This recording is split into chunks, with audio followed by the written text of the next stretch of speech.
Hi guys, it's Chris with City Girl Homestead. How are you today? It's been a busy day for me.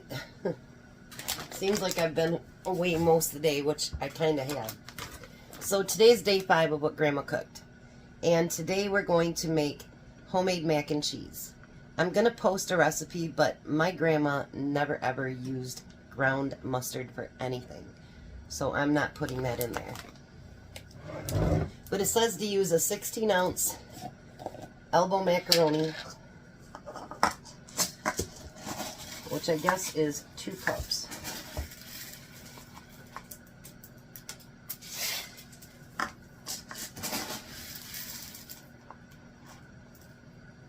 My water's been boiling, and I'm actually going to do about 2.5 cups, maybe 2.25 cups, just because I want to be different. How about that? I can be different. It's okay. We'll get that stirred. Hopefully it's enough. So now in this bowl, I'm going to use 2.5 cups of shredded cheese.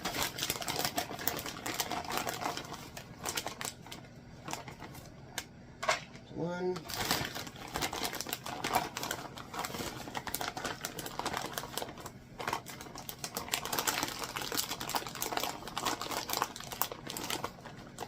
2, and we need 1/2.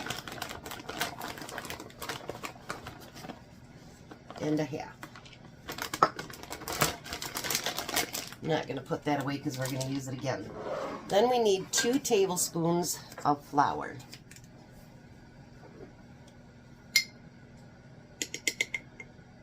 There's 1 and 2. I need to refill this up. I leave a small jar like this out just for this occasions, like with sugar and brown sugar and whatever, if I only need like a tablespoon or something. Then we're going to put pepper in there. It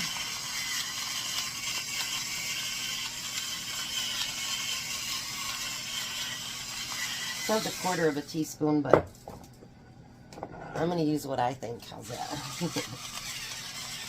This isn't my grandma's recipe, but it's as close as I'm going to get. How's that? And then we're going to mix that flour in with the cheese. And I use my hands because I want that flour to get covered all over all that cheese.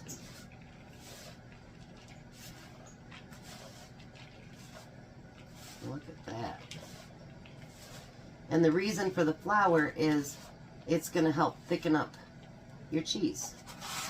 Like, I know a lot of people's grandmas use that, you know, they made a roux and all those good things. My grandma didn't do that. She made homemade gravy and stuff like that, but she didn't do that with her mac and cheese, and neither did my mom. So we're not going to do that either. Alright, so I'm going to let my noodles cook and then get them rinsed, and I'll come back and we'll get this put together. Alright, so now the noodles are done. We're going to pour all that cheese in with it. And we're going to stir that in so it can start to melt.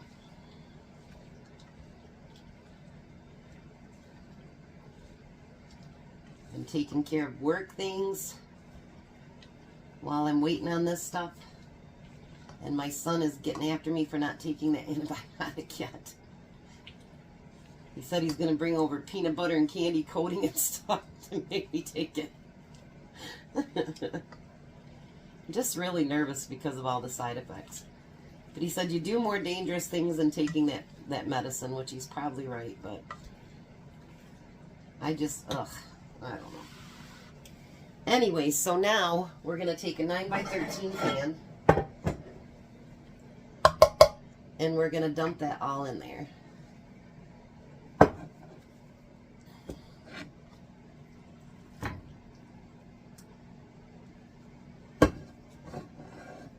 This is only the second time I've ever made homemade mac and cheese.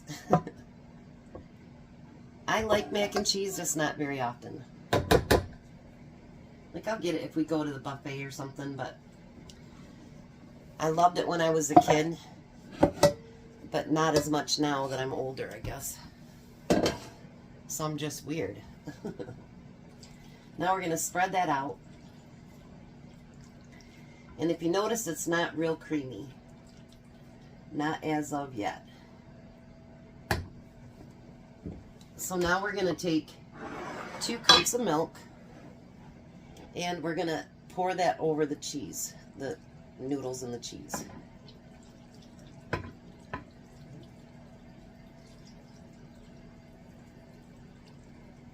Last time I added just a little bit too much milk, and I'm not going to do that this time.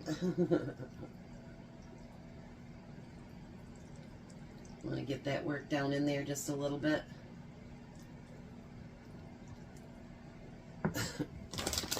Now we're going to take another 1.5 cups of cheese and we're going to put it on the top.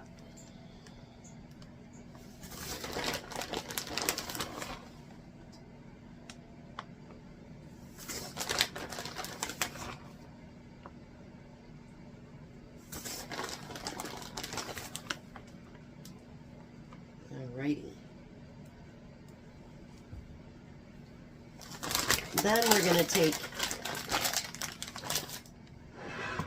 little pieces of butter, and I'm going to put one on each end and one in the middle.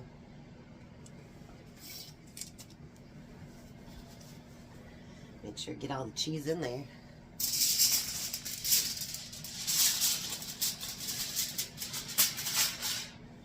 And I didn't see it's $3.75. That's alright, it'll get to there in no time. I had it heated to $3.50, so $3.75 won't take long. And we're going to put that in the oven for 30 minutes. And then after that,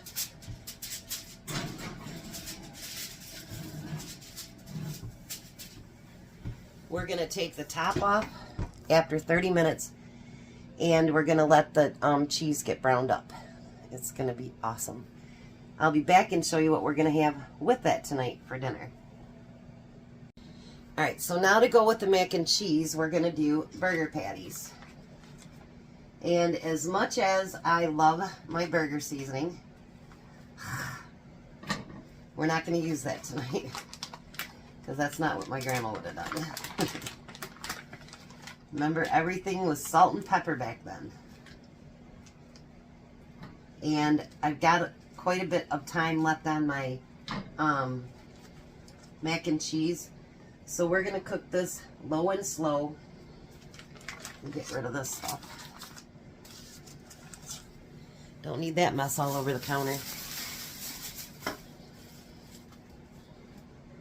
You guys will have to let me know if you're enjoying this.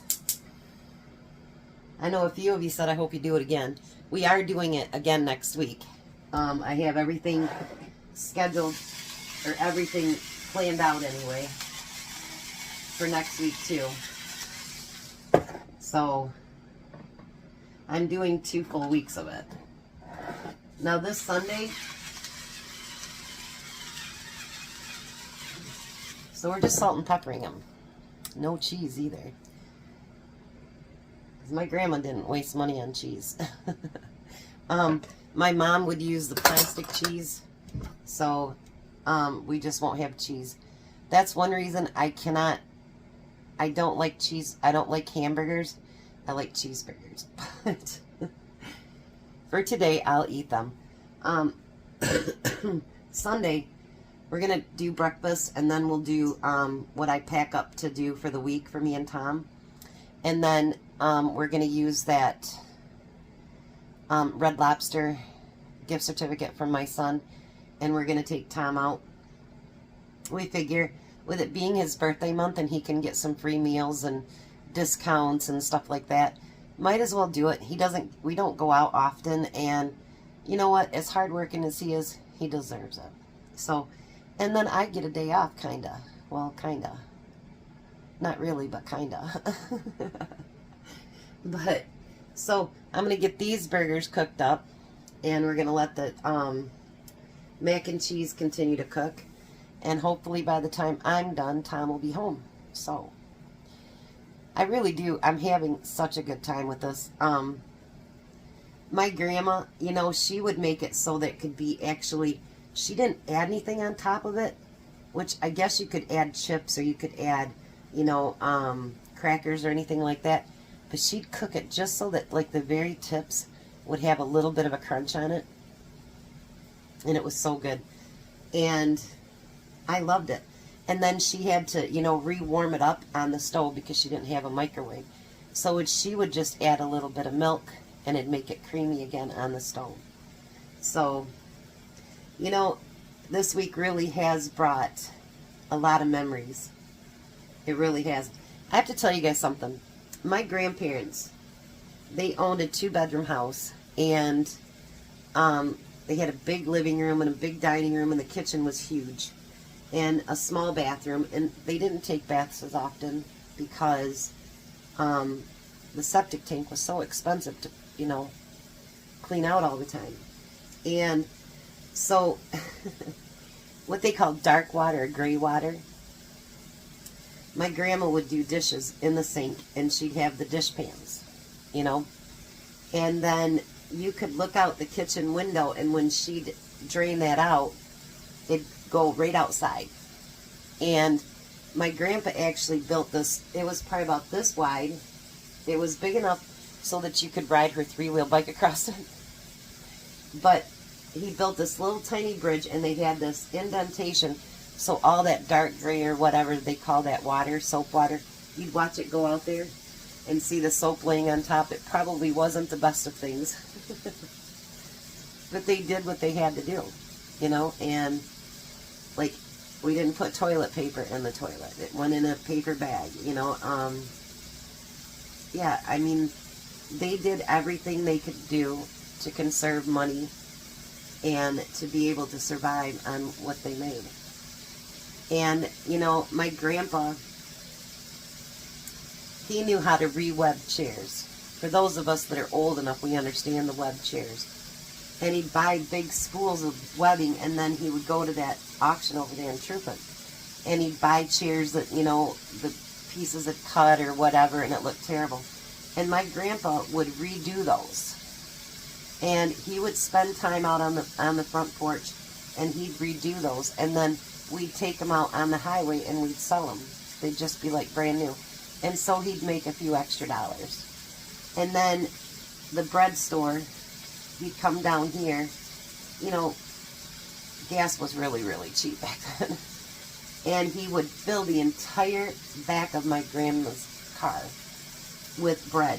And he would take it up there, and he'd let everybody know that he was there. And so they could get loaves of bread for like 10 cents a piece or whatever. So he'd make a few dollars there. He'd pick up things at the auction and you know, resell it or fix it or do whatever to try to get money into their house. You know, I guess it's kind of like it is nowadays. You know, you do whatever you can to make a few extra dollars. So I thought about that today, and, you know, probably wasn't the safest thing to do. Yeah, that's what they did. And, you know, I told you about my grandma had a garden. At the back of the house was another barn, and it wasn't theirs, but that little strip of property was. And my grandma grew the biggest rhubarb plants. They were huge. I mean, we'd go out there. We'd eat so much rhubarb, you guys, that you could actually smell it through your nose, that we ate so much. I don't know how we ever did that. And I've tried to get my rhubarb to grow, and it just isn't doing it. And I think about how big her bushes were. And she would make, you know, rhubarb pie and everything. And you guys, it was amazing.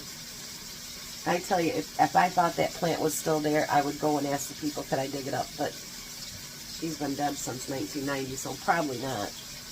They remodeled the house, and it was actually a cousin that had bought it, and they let me come in and look at it. I always loved that house, big time, loved it. And they built on a big section off to the side for, you know, a garage and stuff like that, so it took up a lot of the garden space and whatever. And they moved things around, and she's like, isn't it beautiful? No. It was prettier the way it was. She had the big picture windows, 2 of them, in the living room, and you could stare out and just, yeah, no. Sometimes modern, like I can see updating the kitchen and the bathroom and, you know, doing something with the well and septic, but sometimes it's best to leave it be. So, anyways, I'm going to let that cook. Making this video way too long for you guys, sorry. So the hamburgers are not quite done yet. My grandma and my mom cooked everything on high, and then they were always burnt and dry, so we're not doing that. But look at this. I'm going to start the timer now for 15 minutes without the top on. And see how that milk is getting absorbed? Oh, you guys, this is going to be amazing. Well, hi, Tom. How are you? Good. How you doing? I'm doing good. Time for you to try the homemade baked mac and cheese. What do you think? I think it'd taste even better with pepper jack cheese. Well, that wouldn't have happened with my grandma, so. Probably not.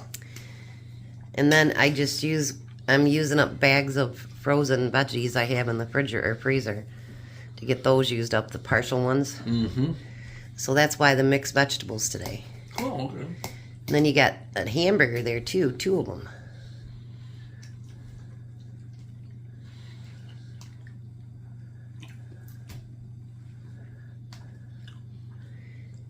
You're spoiled. So what do you think? And then the last piece of pie is yours.